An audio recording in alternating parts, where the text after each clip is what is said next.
All right, so get this. We're diving into something really cool today. Really cool. Yeah, a whole new way of running things. Uh-huh. A system called Dynamic Equitable Meritocratic Governance, or DEMG for short. Okay.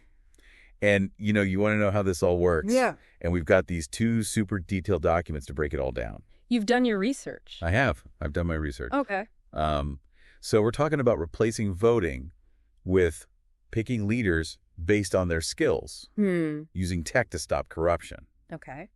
and giving everyday people more Interesting. sound intents. Yeah, it does. It is. So where do we even begin? Well, it really starts with looking at the problems. Okay. With the systems we have now, Right. democracies, Yeah. while good in theory, Mm-hmm. have some serious issues. Yeah, I think we can all agree with that. We could all agree with that. Um. So we're talking about things like corruption, Right. where people in power use their positions for personal gain. Yeah, using it for the wrong reason. Wrong reasons, yeah. Um. Special interest groups having too much influence. Too much influence, yeah. And populism, where leaders appeal to emotions Okay. rather than making smart decisions for everyone. Appealing to the heart and not the head. Yeah, basically. Interesting. So it's like trying to build a house Yeah, on a shaky foundation. I like that analogy. You like that? Yeah. And what's interesting is that DEMG Oh, doesn't shy away from these tough issues. good. Yeah. In fact, one of its big goals is tackling things like systemic discrimination, Right. where certain groups are disadvantaged because of the way the system is set up. Yeah, that's a big one. It is a big one. It's about recognizing those problems and trying to create a system that's truly fair Yes. and benefits everyone, Benefits everyone. not just a select few. Exactly. So how does DEMG actually try to fix all of this? That is the question, isn't it? It is. So how does it... Well, DEMG Yeah. is built on 3 main ideas. Okay. Meritocratic representation, radical transparency, Okay. and algorithmic fairness. Okay. Those are some big words. They are big words. Let's break them down one by one. Sure. So that everyone's on the same page. Okay. Starting with meritocratic representation. Right. What does that even mean? Well, imagine you're hiring someone for a really important job. Okay. You wouldn't just pick whoever is the most popular, right? Right? You'd want someone with the right experience and skills. Of course. Meritocratic representation is like that. Okay. Choosing leaders based on their abilities and ethics, Okay. not just their popularity or how good they are at giving speeches. So it's like choosing a doctor. You want the one who knows what they're doing, Right. not just the one with the best bedside manner. Exactly. And I read in these documents that DEMG also wants to have ongoing evaluations of leaders. Yes, So it's not enough to just be good at the start. You have to keep proving yourself. you do. Interesting. Exactly. Leaders would have regular performance reviews. Uh-huh. And if they're not meeting the standards, they could even be removed from office. Wow. Yeah, It keeps everyone accountable for sure. and focused on actually getting things done. Absolutely. Okay, so on to radical transparency. All right. That sounds pretty intense. It does sound intense. What does that mean? Well, think of it this way. Imagine a government where everything is out in the open. Okay. Every decision, every bit of money spent, every change made to policies, all recorded publicly and permanently where anyone can see it. So no more secrets. No more secrets. No more wondering what's really going on behind closed doors. That's the idea. Wow. It utilizes something called blockchain technology, which is like a giant unchangeable digital record book. Interesting. Everything is tracked and no one can mess with it. So if anyone wants to know what the government is doing, Uh-huh. they can just look it up. Yep, they can just look it up. That's amazing. It gives citizens the power to actually audit the government's actions themselves. Wow. That makes corruption a lot harder because everything is out in the open. Right, because it's all right there. It's all right there. Okay, that makes a lot of sense. Yeah. Okay, last one. Algorithmic fairness. All right. I admit this one makes me a little nervous. Okay. Are we talking about robots taking over the government? Not quite. Not quite. No. Okay, good. It's about using computer programs called algorithms to help make fairer decisions. Okay. Algorithms are good at analyzing huge amounts of data and spotting patterns that humans might miss, Okay. which can help create policies that are more just and efficient. But what about bias? That's a valid concern. Yeah. And DEMG tries to address it head on. Good. The algorithms they propose would be designed specifically to be bias resistant Okay. and constantly monitored by an independent group, the Digital Rights and Equity Commission. Okay. Think of them like referees making sure the algorithms are playing by the rules. Okay. And not favoring anyone unfairly. I like that analogy. Yeah. Good. So these algorithms are tools to help humans make better decisions, Yes, not replace them entirely. that is correct. Okay. They provide information and insights to help leaders make more informed choices. Okay, so we've got these 3 principles. Yes. Choosing leaders based on merit, making everything transparent, Right. and using algorithms to make fairer decisions. It all sounds good in theory, It does. but how would it actually work in the real world? Right. How would a government actually be structured under DEMG? Yeah, how would it? Well, DEMG envisions a system that operates on different levels, Okay. starting with local communities. So kind of like neighborhood councils, but with more power. Yes, these local units would have a lot of autonomy, meaning they can make decisions on things that directly affect them. That makes sense. Right. After all, local communities often know what's best for themselves. Exactly. But then how do you coordinate everything on a larger scale? Well, these local units would then feed into regional assemblies, Okay. which would handle issues that affect a broader area. Okay. And finally, at the national level, you'd have a national council made up of experts, citizen representatives, and technical advisors. So it sounds like a system that tries to balance It does. local control with national coordination. Yes. Giving everyone a voice. Uh-huh. But how do you make sure things don't get chaotic That's a good question. with so many different groups making decisions? It is a good question. How do you keep it all together? DMG has some interesting ideas about checks and balances. Okay. For one, they propose an ethics and compliance tribunal Okay. that's always watching to make sure everything is running ethically and according to the rules. So kind of like a referee for the entire system. Yeah, like a referee. Okay. They investigate any potential wrongdoing Well, and can even remove officials from office if necessary. wow. They have some power. They do. Then there are citizen feedback loops, which are ways for people to give input on policies Right. and hold their leaders accountable. It's not just about picking someone and hoping they do a good job. Right. There's constant back and forth between the government and the people. I like that. You do. Yeah.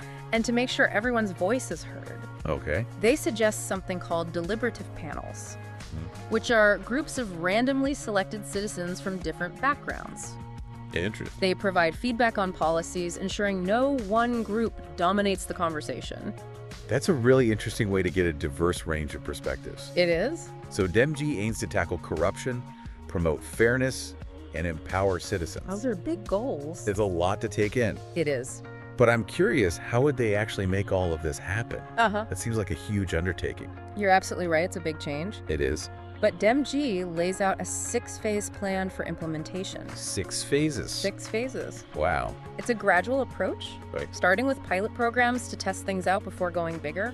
Makes sense. You wouldn't launch a new spaceship without testing it first. Right? Exactly. Okay. Yeah. But we'll dive into those phases a little later. Right. First, let's talk about what DEMG is trying to achieve in more detail. Okay. They have some pretty bold goals, Yes, they do. especially when it comes to eliminating corruption and discrimination. 2 big ones. 2 big ones. All right, let's talk about those goals and how they plan to actually achieve them. Okay.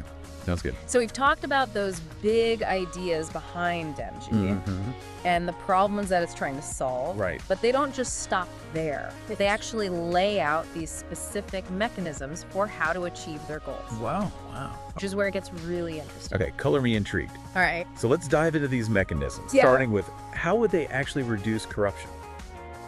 Okay. It feels like such a huge ingrained problem in so many systems. It is, but DEMG takes a multi-pronged approach, Okay. attacking it from all angles. And remember that radical transparency we talked about? Yeah. Well, that's a big part of it. Oh, With all government actions recorded on an unchangeable ledger, right. it's much harder to hide shady dealings. Right. It's like having a spotlight shining on every transaction, every decision. Exactly. That alone would make people think twice before doing something they shouldn't. Yeah, for sure. Right.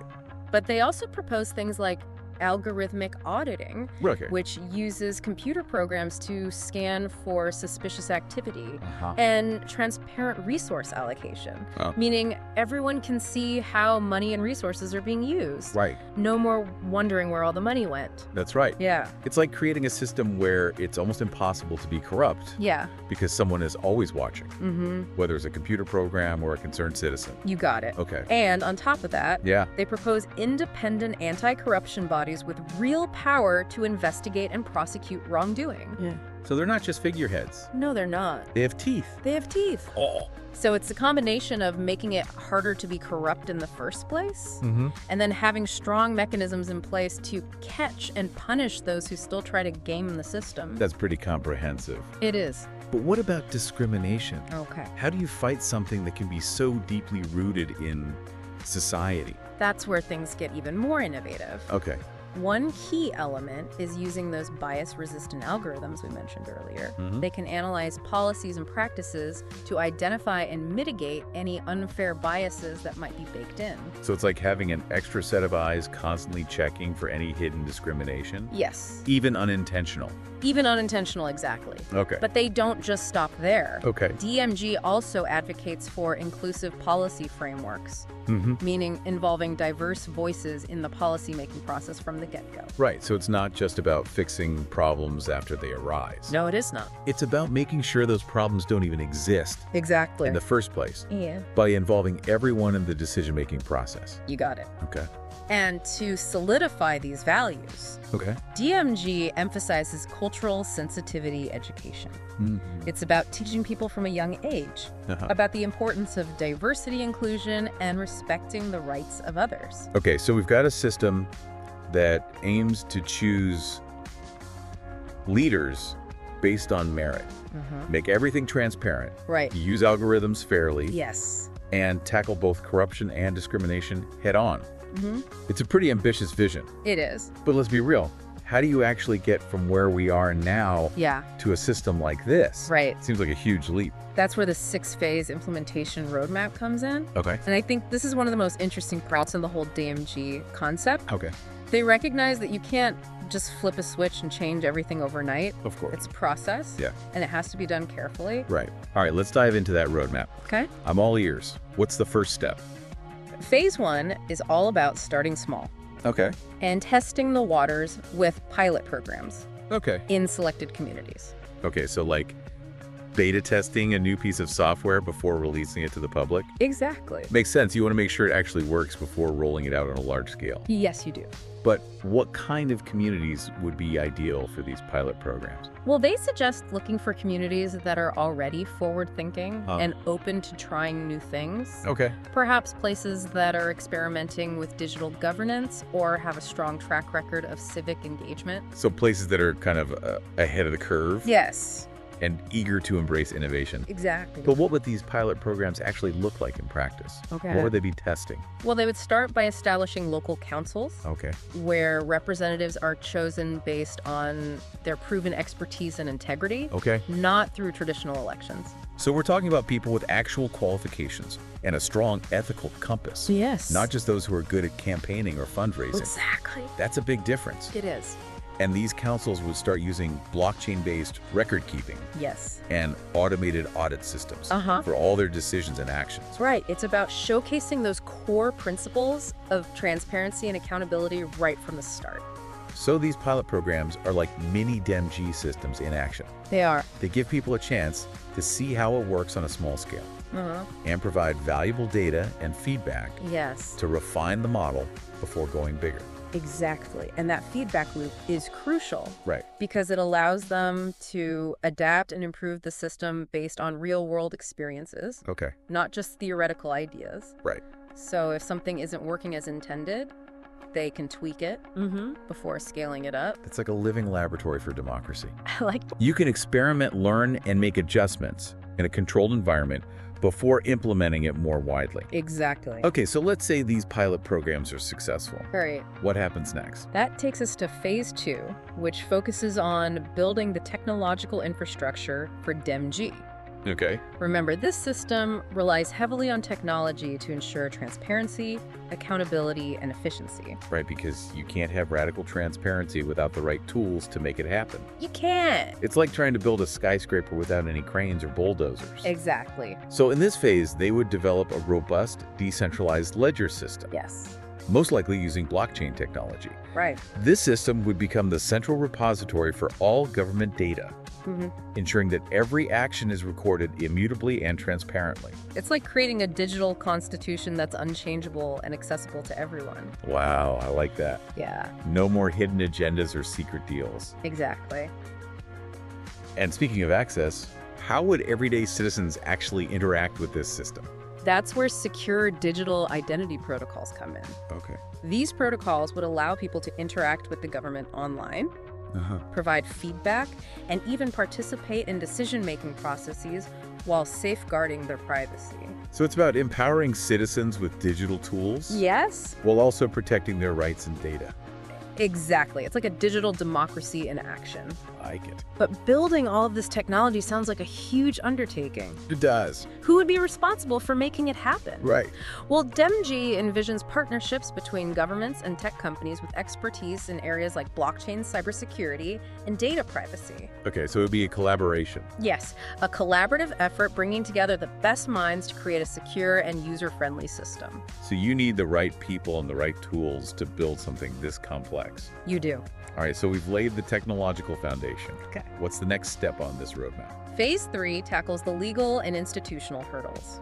Okay. Remember, DEMG proposes a fundamental shift in how we govern ourselves. Right. So existing laws and institutions need to adapt to support these changes. Right, because you can't just build a new system on top of outdated laws and institutions. No, you can't. That's like trying to fit a square peg in a round hole. Exactly. Okay. So in this phase, they would draft a new constitutional charter that enshrines the principles of DEMG. Okay. Meritocracy, transparency, citizen participation, and protection against corruption and discrimination. So it's like rewriting the rules of the game It is. to create a fairer and more accountable playing field. Exactly. Okay, so it's not just about building the technology. No. It's about creating a legal framework that supports and protects this new way of doing things. It is. But who would be responsible for enforcing these new rules? That's where the creation of independent oversight bodies comes in. Okay. We briefly touched on these earlier. Yeah. But they play a crucial role in DEMG. Okay. The two key bodies are the Ethics and Compliance Tribunal. Okay. And the Digital Rights and Equity Commission. Right.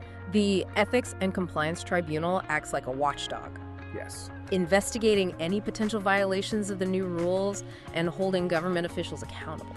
Exactly. They have the power to investigate, issue sanctions, and even remove officials from office if necessary. Wow.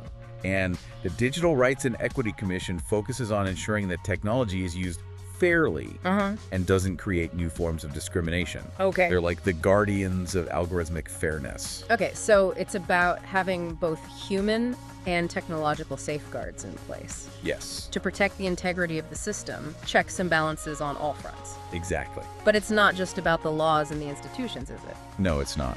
What about the people? Right. How do you get citizens on board with such a radical shift in governance? That's where phase 4 comes in. Okay. And I think this is one of the most crucial aspects of the whole roadmap. Right? This phase focuses on citizen education, engagement, and cultural transformation.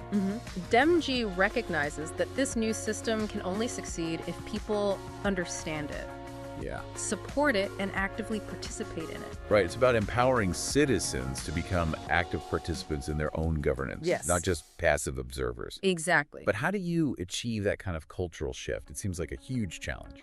It is, but DEMG proposes a multifaceted approach. Okay. First, they emphasize the need for a massive public education campaign, Okay. using all sorts of channels, media, public forums, social platforms, to explain the benefits of DEMG and how it works. So it's about demystifying the technology, addressing people's concerns, and showing them how this new system can actually improve their lives. Exactly. And it's not just about one-way communication. Okay. They also suggest creating digital platforms to encourage citizen engagement. Okay. These platforms would allow people to share their ideas, provide feedback, participate in online debates, and even vote on certain issues. So it's like creating a virtual town square where citizens can connect with each other and their government in a meaningful way. Exactly. I like it. But what about people who aren't comfortable with technology Okay. or don't have access to it? Uh-huh. How do you ensure they aren't left behind? That's a crucial consideration. Yeah. And DEMG addresses it by proposing a combination of digital and offline engagement strategies. Okay. They suggest things like community workshops, public forums, and even mobile units that can travel to remote areas to provide information and support. Okay, so it's about meeting people where they are It is. and ensuring everyone has the opportunity to participate, Yes. regardless of their technological literacy or access. You got it. That's really important. It is. You don't want to create a system that only benefits those who are already tech savvy. Right. It needs to be inclusive from the ground up. It does. Okay, so we've built a solid foundation, Right. educated the citizens, and gotten them engaged. Yes. What's the next step? Phase 5 focuses on gradually expanding the successful pilot programs to the regional and national levels. Okay. It's about taking those local successes and replicating them across the country. Okay, but how do you ensure consistency while also respecting the diversity of different regions? That's a key challenge. Yeah.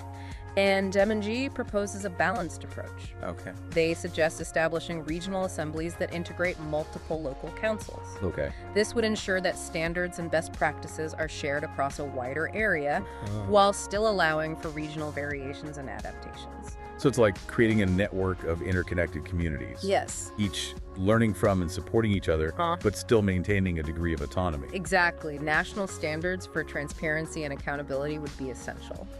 But DEMG also emphasizes flexibility, Okay. allowing regions to tailor the system to their specific cultural and socioeconomic context. So it's not a one-size-fits-all approach. No, it's not. It's about finding a balance between national cohesion and regional autonomy. Yes. But with so many moving parts, how do you make sure everything is running smoothly and effectively? That's where the digital infrastructure comes in handy again.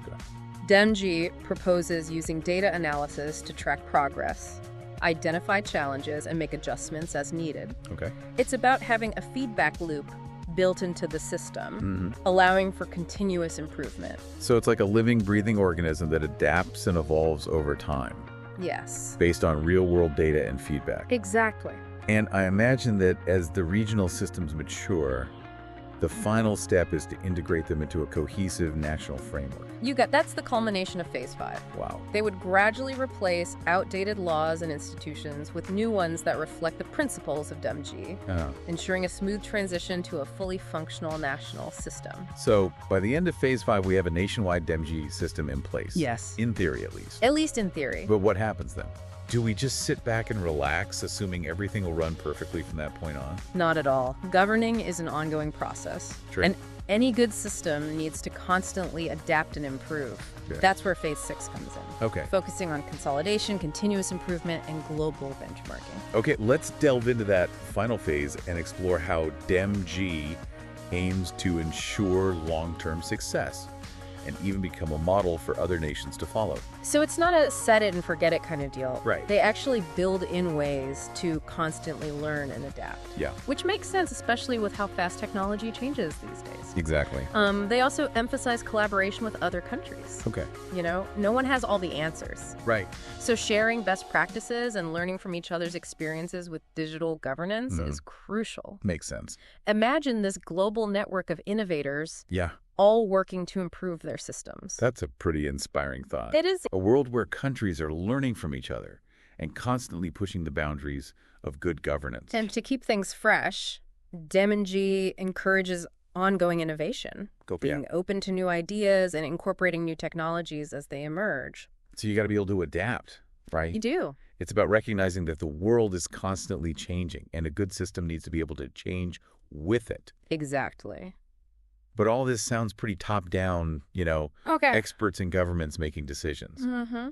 What about the everyday person? Yeah. How do they make sure their voices are still heard once the system is in place? That's where these public accountability forums come in. Okay. These could be regular public audits or citizen assemblies Right. or online platforms where people can voice their concerns, hold their leaders accountable, and help shape the future of the system. So it's about keeping those feedback loops open and ensuring that the government remains responsive to the needs of its people, even after all the initial phases are complete. Absolutely.